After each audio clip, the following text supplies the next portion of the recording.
Hello दोस्तों, कैसे हैं? अपन देख रहे हैं कक्षा 9 का वार्षिक पेपर बस 3 भाग अपन देख चुके थे। न्यूमेरिकल, रिक्त स्थान, अति लघुत्तरात्मक और लघुत्तरात्मक, अभय निबंधात्मक प्रश्न। तो एक सवाल है। सभी सवाल 6 नंबर के हैं कि एक रैखिक समीकरण, इसका आलेख खींचना है x + y = 4। ठीक है, तो अपन पहले कुछ बिंदु यहाँ पे ले लेंगे। ये आपके ग्राफ पेपर में बनेगा, है ना, x और y। जैसे समीकरण हो गया x = 4 - y, x 0 लेंगे, x 4 लेंगे तो y 0 आ जाएगा। 4 - 4 x = 0। फिर इसी तरीके से x = 4 - 1 लेंगे, x बराबर क्या आ जाएगा? 3। फिर y = 2 लेंगे तो x बराबर क्या आ जाएगा? 4 - 2 x = 2।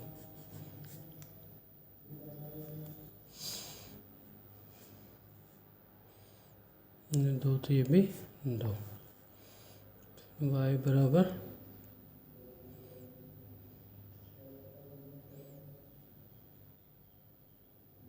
3 लेंगे तो x बराबर 4 - 3 तो x बराबर 1। ये 3। इस तरीके से ग्राफ पेपर आता है। ये x अक्ष होता है, ये y है, यहाँ पे बिंदु है, ये 0 1 2 3 4, 1 2 3 और 4। ठीक है, अब जैसे x 0 है, ये x 0 तो y 4, तो ये वो बिंदु हो गया जो x तो 0 है और y 4। ठीक है, फिर x 3, ये x 3 और y 1, तो ये बिंदु हो जाएगा जहाँ x 3 है और y 1 है। फिर x 2 y 2, ये है यहाँ x 2 और y 2। फिर x 1 और y 3, लगभग x 1 और y 3। तो अब इनको मिला लेंगे तो ये लगभग एक सीधी रेखा बनेगी। समीकरण कौन सी होगी? ये वाली है, x + y = 4। ये एक ग्राफीय विधि से अपन ने एक रैखिक समीकरण को हल कर दिया। एक सवाल है, प्रमेय है ही एक, हालांकि, कि यदि एक त्रिभुज और समांतर चतुर्भुज एक ही आधार एक ही समांतर रेखाओं के बीच में स्थित है, सिद्ध कीजिए कि त्रिभुज का क्षेत्रफल समांतर चतुर्भुज के क्षेत्रफल का आधा होता है। ये एक प्रमेय कह सकते हैं अपन, प्रमेय है जो अपने को सिद्ध करनी है। क्या सिद्ध करना है? कि एक त्रिभुज और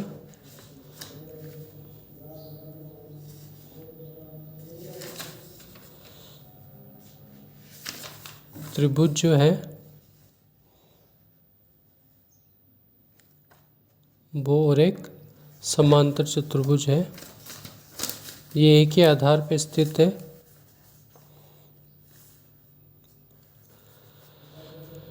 त्रिभुज और समांतर चतुर्भुज एक ही आधार और एक ही समांतर रेखाओं के बीच में स्थित है। तो अपने को क्या सिद्ध करना है कि त्रिभुज का क्षेत्रफल समांतर चतुर्भुज के क्षेत्रफल का आधा होता है। ये अपने को सिद्ध करना है। तो ये एक प्रमेय है, इस प्रमेय को अपने को सिद्ध करना है। तो देखिए पहले अपन क्या करेंगे। यहाँ देखिए अपन ने एक आकृति बनाई ABCD, A B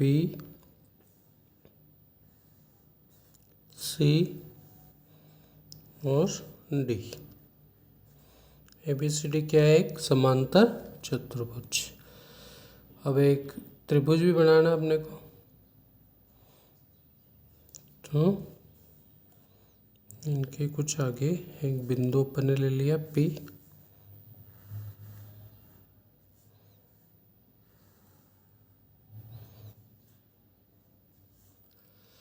तो यहाँ पे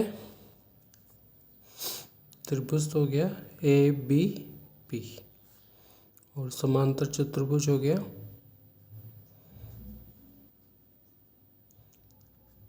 ABCD। अब अपने को सिद्ध करना है कि एरिया ऑफ PAB या APB 1/2 AR ABCD। ठीक है। अब अपन ने रचना क्या की कि एक दो लंब बनाए, एक तो DL है और एक BQ। ठीक है।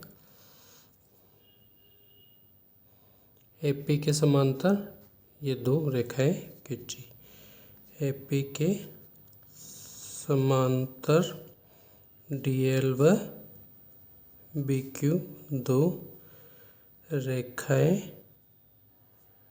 खींची।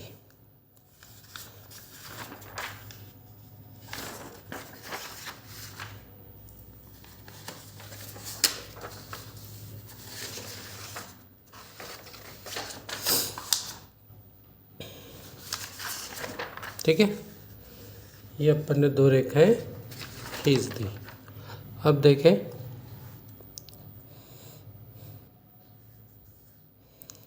कि AB समांतर है CD के, ये तो अपने को दिया है, समांतर चतुर्भुज है तो ये दिया हुआ है। अब AB समांतर होगी PQ के और AP समांतर है BQ के। ठीक है। अब ABPQ क्या है? एक समांतर चतुर्भुज है, समांतर चतुर्भुज क्या हो जाएगा? Area of ABCD equal to area of ABQP। ठीक है। अब वह ABP सर्वांग सम है QPB के, इसलिए area of ABP area of QPB half of area ABQP, इसलिए एरिया ABP बराबर 1/2 एरिया ABCD। ठीक है। ये अपने को सिद्ध करना था। ठीक है। आपको समझ में आ गया होगा। अब अगला सवाल लें अपन कि एक जोकर की टोपी शंकु के आकार की है जिसकी आधार की त्रिज्या R कितनी दी हुई है? 7 सेंटीमीटर, ऊंचाई H 24 सेंटीमीटर। इस प्रकार की 10 टोपियाँ बनानी है, तो इसके लिए आवश्यक गत्ते का क्षेत्रफल ज्ञात कीजिए। तो देखें, शंकुकार टोपी बनानी है अपने को, तो देखिए अपन क्या देखेंगे, शंकु का आयतन। शंकु का आयतन अपन देखेंगे। पहले एक शंकु का आयतन निकाल लेंगे। इसी तरीके से फिर अपन आगे जो आकृतियां हैं उसका क्षेत्रफल निकाल लेंगे। तो देखो, शंकु का आयतन 4/3 पाई आर क्यूब। तो एक टोपी के लिए आवश्यक गत्ता कितना हो जाएगा, 4/3 पाई आर क्यूब।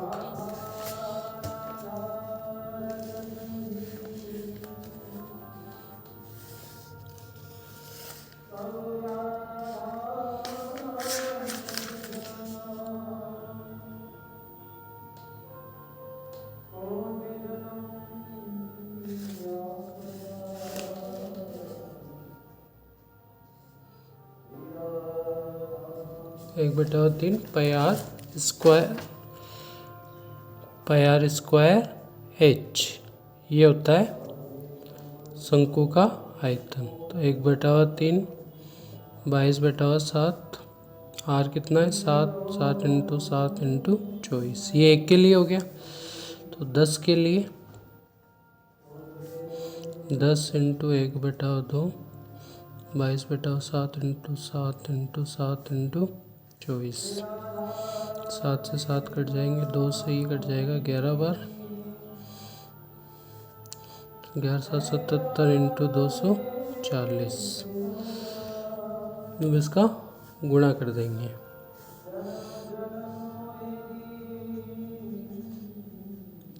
चौक 28, 7 दूनी 14 और 2 16, 8 6 0 8 6 1 0 8 8 से 14 6 7 और 1 8 1 18,480 सेंटीमीटर स्क्वायर क्यूब हो जाएगा। ये हो जाएगा, इतना अपने को गत्ता चाहिए 10 टोपियाँ अगर अपने को बनानी है।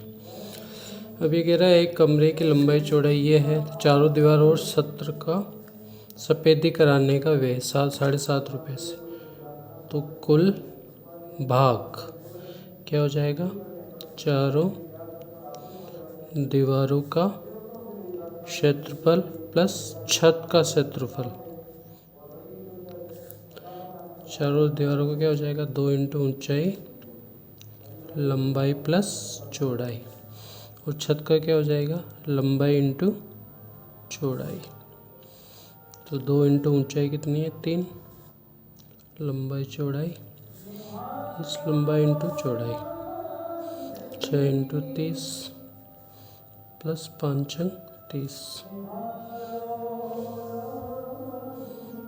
5 6 11 आएगा, सॉरी 11 आएगा ना, 11 6 66 प्लस 30 96 मीटर स्क्वायर।